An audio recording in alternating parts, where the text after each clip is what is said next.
말씀은 출애굽기 20장 13절의 말씀입니다. 우리 십계명을 계속 한 계명씩 살펴보고 있는데 오늘은 6번째 계명을 살펴보는 날입니다. 출애굽기 20장 13절 제가 받들어 읽도록 하겠습니다. 살인하지 말라. 또 신명기 5장 17절 살인하지 말지니라. 하나님의 말씀입니다. 잠깐 기도하겠습니다. 하나님, 오늘도 진리의 말씀 가운데 우리의 삶 전체를 던집니다. 말씀 가운데 정말 귀한 교훈 얻게 하여 주시고 우리의 마음속에 우리의 마음판에 깊이 새길 수 있도록 이 시간 성령께서 역사하여 주시옵소서. 예수님의 이름으로 기도합니다. 아멘. 자, 우리 십계명을 계속해서 살펴보고 있습니다. 오늘은 6번째 계명, 살인하지 말라. 아주 간단한 계명입니다. 신명기서에도 또 동일한 말씀이 기록되어 있어요. 자, 십계명은 말 그대로 10개의 계명인데 1계명서부터 4계명까지는 인간이 하나님께 가져야 되는 바른 태도, 그리고 5계명서부터 10계명까지는 사람과 사람 사이에 가져야 할 바른 태도. 근데 그 사람과 사람 사이에 가져야 될 태도 중에서 첫 번째 나왔던 계명이 5계명이죠. 내 부모를 공경하라. 그리고 6계명서부터 10계명까지는 이웃과의 관계에서 지켜야 되는 계명이에요. 근데 그 이웃과의 관계에서 지켜야 되는 첫 번째 계명이 살인하지 말라. 이렇게 기록되어 있습니다. 자, 모든 생명이라는 것은 생물이 살아있게 하는 힘이죠. 그렇죠? 인간의 과학기술이 아무리 발전했다 해도 그 조그마한 씨앗 하나를 못 만들어내요. 여러분, 씨앗이 참 신비로운 거예요. 그렇죠? 분명히 보기에는 죽어 있는 것 같은데 땅에 심기고 물을 주고 거기에 햇빛이 비치면 거기에서 생명이 자라나죠. 그렇죠? 정말 그건 무엇으로 설명할 수 없는 아주 특별하고 신비한 힘이 있습니다. 그것이 생명이에요. 그리고 모든 생명은 하나님이 주신 것이다. 성경은 그렇게 분명히 말씀하고 있습니다. 살리고 죽이는 권세는 하나님께만 있는 것이기 때문에 누구의 생명을 죽이는 것, 이것은 생명의 주인이신 하나님께 대한 도전이라는 것이죠. 그래서 십계명의 6번째 계명은 아주 간단하게 살인하지 말라. 그런데요, 이 계명은 너무 짧다 보니까 참 오해할 수 있는 여지가 참 많아요. 정말 어떠한 경우에도 살인하면 안 되는가? 이걸 문자적으로 지켜야 되는가? 그런데요, 성경의 다른 부분에 보면은 정반대의 구절도 적혀 있어요. 율법을 어긴 자는 반드시 죽여라. 자, 십계명에서는 살인하지 말라. 또 율법을 어긴 자는 죽여라.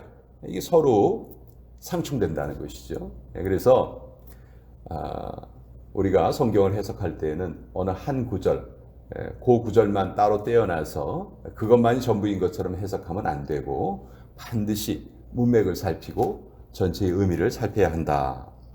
그래서 이 살인하지 말라는 계명도요, 문자적으로 해석해서는 안 됩니다. 왜냐하면 실수로 사람을 죽이는 경우도 있어요. 그렇죠? 근데 그런 경우에는 하나님께서 어떻게 말씀하셨냐면 출애굽기 21장 12절에서 13절을 보면 사람을 쳐 죽인 자는 반드시 죽일 것이나 만일 사람이 계획함이 아니라, 즉 사람이 고의로 일부러 죽인 것이 아니고 나 하나님이 그 사람을 그 손에 붙임이면, 즉 실수로 죽은 거예요. 그렇다면 내가 위하여 한 곳을 정하리니 그 사람이 그리로 도망할 것이다. 그래서 구약성경에 보면 이러한 성을 도피성이라고 불렀고 6군데의 도피성이 이스라엘에 설치되어 있었죠. 그것을 우리가 확인할 수 있습니다. 자, 그래서 살인하지 말지니라라는 이 계명을 어떤 경우에도 그냥 문자적으로 지켜야 되는 것은 아니다. 그러나 생명의 주인이 하나님이시라는 것을 너희는 꼭 기억하고 있어야 한다 하는 그런 정신을 우리에게 알려주시는 말씀이에요. 사실 여러분, 사람을 죽일 때도요, 물론 손으로 죽일 수도 있겠죠. 흉기를 가지고 죽일 수도 있어요. 그렇지만 마음으로 그 사람을 죽일 수도 있어요. 또 혀로도 그 사람 죽일 수 있어요. 잘못 말을 해서. 유대인들은 예수님을 죽일 때 거짓말로 거짓 증인을 세웠죠. 그것이 예수님을 죽게 만든 또 결정적인 원인이었단 말이에요. 그러니까 그건 혀로 예수님을 죽인 거예요. 또 다윗이 자기의 충성스러운 부하 우리아를 죽일 때는 어떻게 죽였습니까? 편지를 써서 죽였어요. 글로 죽였죠. 그 편지를 전해주면서 전쟁터에 제일 위험한 곳으로 보내라. 글로 사람을 죽인 거예요. 자, 예수님은 구약에 나오는 여러 가지 계명들을 문자가 아닌 정신으로 받아들여야 된다라고 우리에게 말씀해 주시면서 그 계명들을 확대해 주셨어요. 이 살인하지 말라는 계명도 예수님이 확대 해석해 주셨어요. 어떻게 확대해 주셨느냐? 마태복음 5장에 보면 이런 구절이 있습니다. 예수님이 말씀하셨어요. 옛사람에게 말한 바 살인치 말라. 누구든지 살인하면 심판을 받게 되리라 하였다는 것을 너희가 들었으나, 이제 계명에 있는 말씀이죠. 나는 너희에게 이르노니, 나는 이 계명을 너희에게 다시 한 번 더 해석해 준다. 확대해서 해석한다.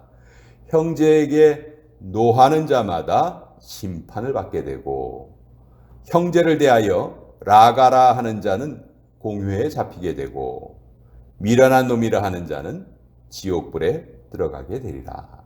그러니까 여기에서 예수님이 꼭 사람을 생명으로 죽이는 것만이 살인이 아니고, 사람에게, 형제에게 노하는 것, 분노를 품는 것, 또 형제를 바보라고 인격을 모독하는 것, 미련한 놈이라고 입에 담을 수 없는 말을 하는 것, 이런 것도 다 예수님께서는 살인으로 규정을 하신 거예요. 그러니까 이런 것을 하면 안 된다. 그러니까 예수님은 행위 그 자체보다도 더 중요하게 보신 것이 동기예요, 동기. 우리도 우리의 행동을 가만히 이제 되새겨 보면 내가 무슨 마음을 가지고 그 행동을 했는지 다른 사람은 몰라도 나는 압니다. 내 동기를 내가 알 수가 있는 것이죠. 자, 형제를 미워하는 것 이미 살인한 것이다. 우리 창세기에 보면 요셉이 자기 형제들에게 미움을 받아서 거의 죽게 되죠.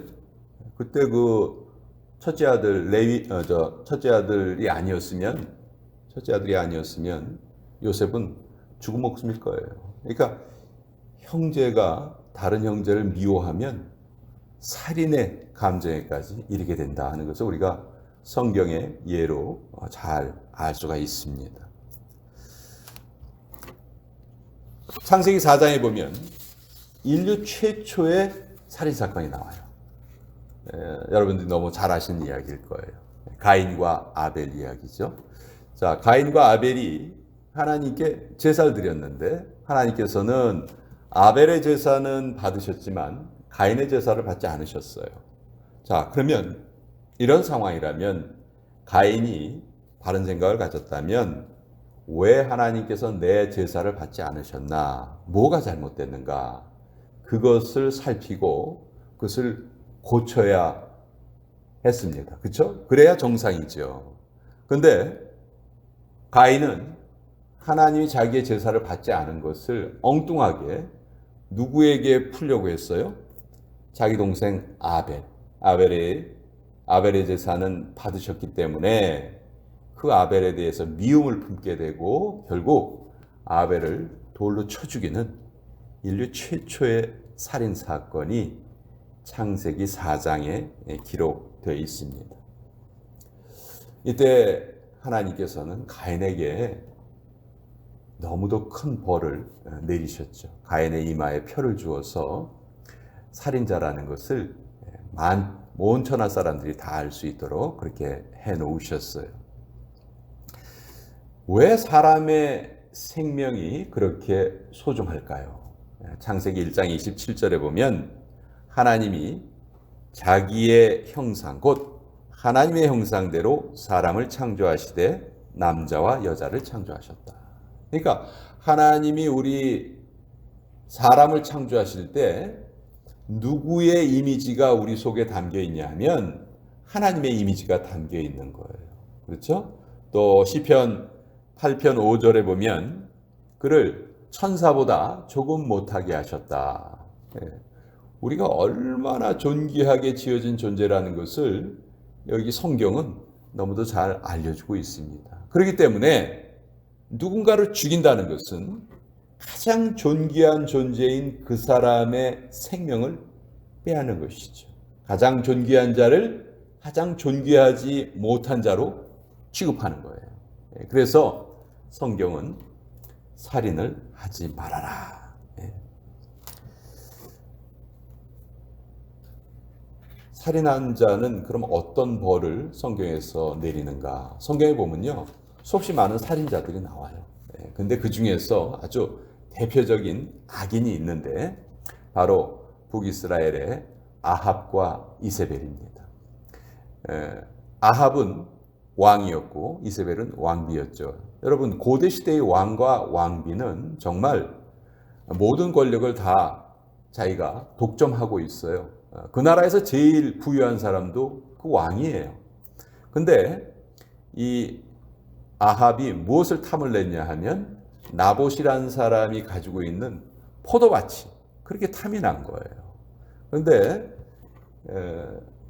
이스라엘 백성들이 가지고 있는 땅은 원래 자기가 얻은 땅이 아니고 그 조상들 때 하나님께서 각 지파별로 각 가문별로 나눠주셨어요. 그리고 지계석을 옮기지 말아라. 즉, 그 다른 사람의 경계를 침범하지 말아라. 이것은 내가 그 가문에게 나누어 준 것이니 절대로 다른 사람이 그것을 취해서도 안 되고 그것은 반드시 그 가문의 자손에게만 상속되어야 한다. 이것이 하나님이 정해주신 법이었어요. 근데 아합은 나봇의 그 포도밭이 탐이 났던 것이죠. 나봇에게 돈을 더 줄 테니까 팔아라. 근데 나봇이 아합에게 그렇게 말하죠. 이 땅은 사고 팔 수 있는 땅이 아닙니다. 하나님이 주신 땅입니다. 이거는 아무리 왕이시라 할지라도 팔 수가 없습니다. 그랬더니 그 악한 이세벨이 어떻게 꾀를 냅니까? 그 거짓 증인을 세워서 나봇이 하나님을 저주했다. 그런 거짓 소문을 내고 그 나봇을 돌로 쳐 죽입니다. 그리고 이제 아합이 그 포도밭을 이제 가져가게 된 것이죠. 이때 하나님께서는 엘리야 선지자를 보내셔서 아합과 이세벨에게 벌을 내리세요. 개들이 나봇의 피를 핥은 곳에서 개들이 내 피, 내 몸의 피도 핥을 것이다. 결국 이 말씀 그대로 아합과 이세벨은 아주 비참한 죽음을 맞이하게 되고 이 예언대로 이세벨의 죽은 시신은 거의 찾을 수도 없게 됐고요. 그 흘린 피를 개들이 핥았다 하는 내용이 구약 성경에 그대로 기록되어 있습니다. 그만큼 하나님께서는 잘못된 살인에 대해서는 분노하시고 벌을 내리신다 하는 것을 우리가 성경을 통해서도 확인할 수 있습니다. 그런데요, 오늘날 이 교회 안에 있는 성도들 보면 실제로 사람을 죽였던 살인자는 아마 교회 안에 성도님들 중에서 거의 아마 안 계실 거예요. 있어도 아주 극소수에 불과할 거예요. 그러면 이 계명이 오늘 우리에게 어떻게 해석돼야 되는가? 실제로 살인이 있기 전에요. 반드시 그 전에 무엇이 먼저 뒤따르냐 하면 관계의 죽음, 관계의 단절이 먼저 찾아와요. 관계의 단절이 있은 후에 그것이 살인으로 표현되는 경우가 너무 많거든요. 어떤 사람이 어떤 사람을 대할 때 사랑하는 태도로 대하는 것과 미워하는 태도로 대하는 것은 너무너무 차이가 나죠. 표정이 다르고 말투가 다르고 행동이 다르고. 그래서 이 차이는 사랑하는 감정이 크면 클수록 또 미워하는 감정이 크면 클수록 그 차이는 아주 더 커져요. 그 정점이 죽음이에요. 가장 사랑하는 사람을 위해서는 내 몸을 내어줄 수 있습니다. 나 자신을 희생할 수 있어요. 나 자신을 죽일 수 있어요. 반대로 가장 미워하는 사람이 있다면 그 사람을 죽여야 되는 것이죠. 그래서 관계의 단절, 관계의 죽음이 찾아오지 않게끔 우리는 그것을 위해서 미리 우리 자신을 잘 살펴봐야 합니다. 또 살인하지 말라. 저 살인 안 했습니다. 앞으로도 뭐 살인할 일 없을 것 같고요. 저 이 계명은 아주 잘 지키고 사는 것 같아요. 하나님. 이렇게 이 계명을 해석하면 또 그것도 잘못된 해석이에요. 하나님이 살인하지 말라라는 이 계명을 주셨을 때는 그 이상을 해라 하는 그 하나님의 속마음이 여기 담겨져 있는 것이라고 저는 생각해요. 그 이상이 무엇일까? 우리 아마 다들 답을 잘 알고 계실 거예요. 바로 사랑이죠. 사랑. 비록 원수 같은 사람이라 할지라도 그를 미워하지 말고 그를 품어주어라. 그를 사랑할 수 있는 데까지 나아가라. 저는 이것이 이 6계명에 숨어있는 뜻이다. 참 뜻이다. 그렇게 생각을 해요. 로마서 13장 9절에 보면 살인하지 말라 한 것과 그 외에 다른 계명이 있을지라도 내 이웃을 내 자신과 같이 사랑하라 하신 그 말씀 가운데 다 들었느니라. 결국은 살인하지 말라는 이 계명도 이웃 사랑에까지 나아가야 된다.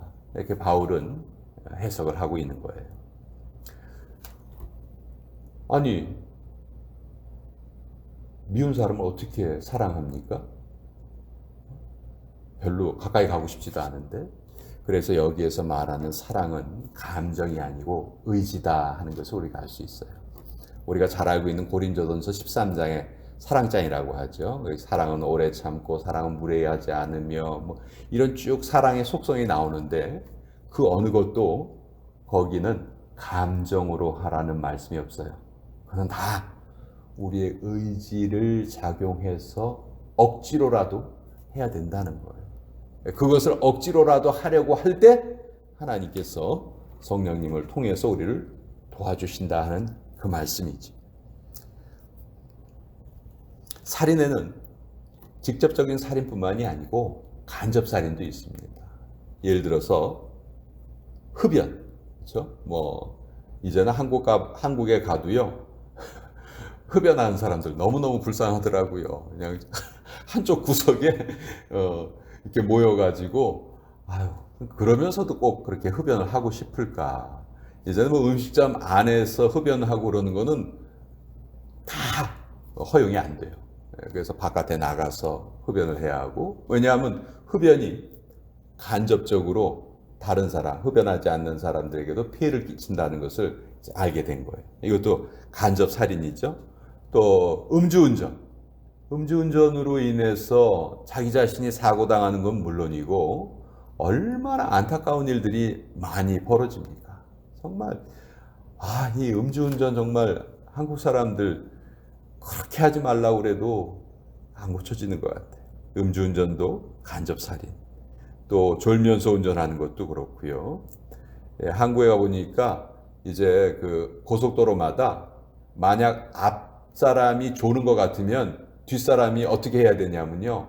계속 경적을 울려줘야 돼요. 빵빵빵빵. 경적을 울려주라고 써 있어요. 이렇게. 앞에 조는 것 같으면. 왜냐하면 졸면 자기 자신 물론이고 다른 사람에게 해를 가할 수 있기 때문에. 간접살인이죠. 또 불량식품 판매하는 거. 이것도 진짜 너무너무 참 괘씸해요. 그렇죠? 그거 자기들은 먹으라고 그러면 안 먹을 거 아니에요.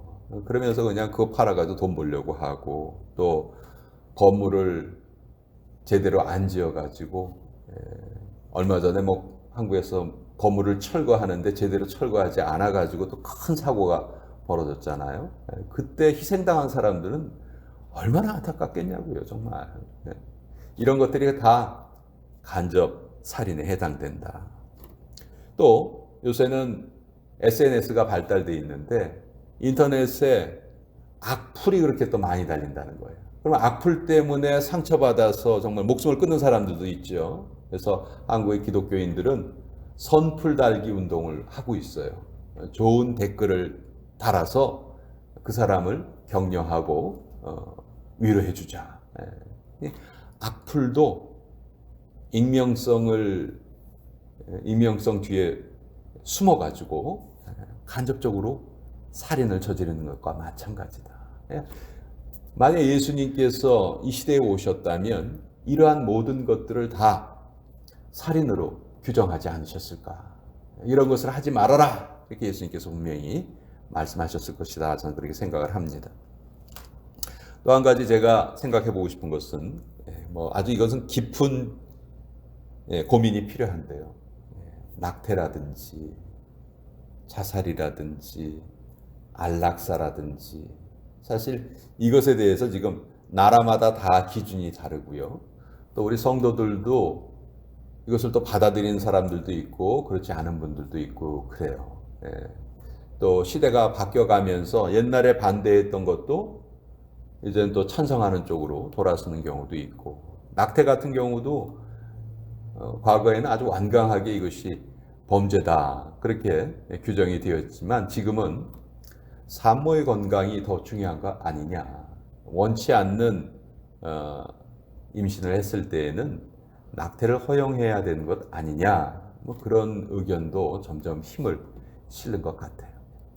어쨌든 이러한 부분은 정말 우리가 좀 더 깊이 고민해 봐야 할 주제인 것 같고요. 또 한 가지는 동식물의 죽음입니다. 사실 우리 식물에 대해서는 죽음이라고 잘 생각하지 않아요. 우리 텃밭에서 키우는 그런 야채들 그냥 따서 우리가 먹죠. 그래도 또 계속 자라나니까. 그렇지만 그것을 만약 뽑아버린다면 그 식물의 생명이 죽어버리는 거예요. 그렇죠? 또 동물들 우리가 얼마나 많은 소고기, 돼지고기, 닭고기, 별의별 고기 다 먹잖아요. 우리가 그 고기를 먹는다는 것은 그 동물들이 죽는다는 것이죠. 그렇죠? 죽기 때문에 우리가 먹을 수 있는 거예요. 근데 이제 우리가 너무 거기에 대해서 무감각해 있지 않은가. 인간의 생명은 고귀하지만 동식물의 생명은 별로 그렇게 크게 신경 쓰지 않아도 되는 것 아닌가 하는 그런 잘못된 생각에 좀 빠져 있지 않은가. 한국은요, 이 아파트 단지가 많잖아요. 또 길도 많이 생기고 그러니까 아파트 단지와 길이 가깝기 때문에 이 고속도로에는 다 이 방음벽을 세워 놓습니다. 이번에 가보니까 아주 방음벽들이 옛날보다 아주 많이 생겼더라고요. 또 방음벽들이 미관상 투명한 게 더 보기가 좋다고 해서 방음벽을 대부분 투명하게 이렇게 만들어요. 근데 문제가 뭐냐 하면 한국에서 하루에 죽는 새가 2만 1,000마리입니다. 하루에. 왜 죽냐 하면은 그 투명한 방음벽을 벽이 있는 줄 모르고 날아가다가 다 부닥쳐서 거기에서 떨어져서 죽는 거예요. 그런 새들이 너무너무 많아요. 4초에 한 마리씩 죽는다는 거예요. 4초에. 그래서 이제 한국의 환경단체들은 요새 무슨 운동을 하고 있냐면 그 방음벽에다가 격자 무늬를 갖다 붙입니다. 새들은요, 이렇게 좁은 이런 그 격자 무늬가 있으면 절대로 거기를 통과해서 날아가려 하지 않는데요. 본능상. 그래서 이제 그걸 이렇게 붙여놓고, 또 어떤 곳은 가보니까 이 담쟁이 덩굴 있잖아요. 담쟁이 덩굴을 아주 그 방음벽에다 많이 길러놨어요. 처음에는 저걸 왜 저렇게 길러놨나 제가 잘 몰랐었어요, 이유를.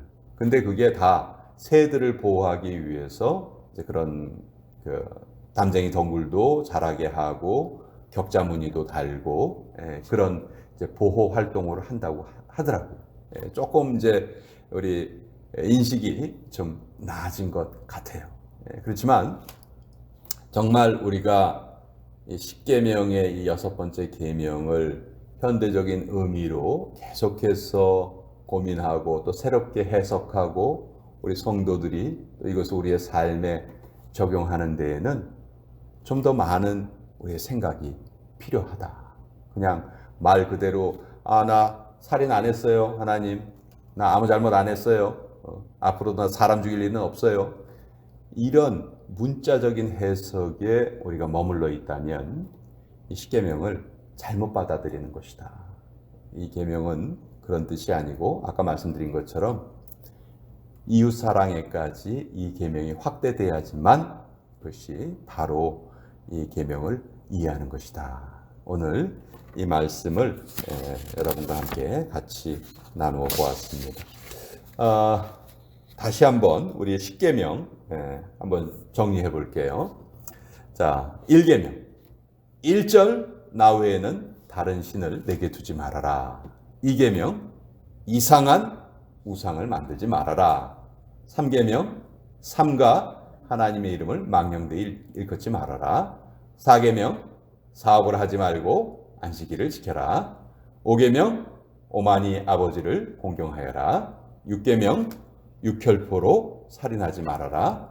7계명 칠보단장하고 간음하지 말아라. 8계명 팔로 도적질하지 말아라. 9계명 구차한 변명으로 거짓 증거하지 말아라. 10계명 10원이라도 남의 것을 탐하지 말아라. 자, 문자적인 해석도 중요하지만 그 뜻을 깊이 깨닫는 것이 더 중요하다 하는 것 다시 한번 같이 알아보았습니다. 우리 찬송가 570장 주는 나를 기르시는 목자요, 우리 같이 찬양 드리겠습니다.